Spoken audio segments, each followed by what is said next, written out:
Hi!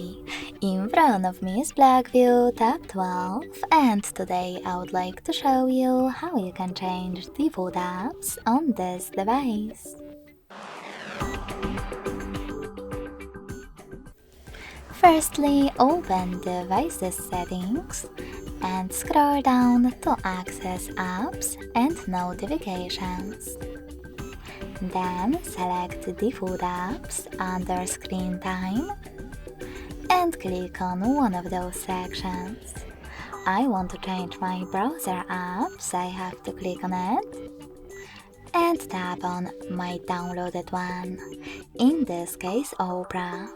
So when I click and go back, I can see that my default app has changed. Thanks so much for watching. If you enjoyed this video, smash that like button, comment and subscribe. Bye!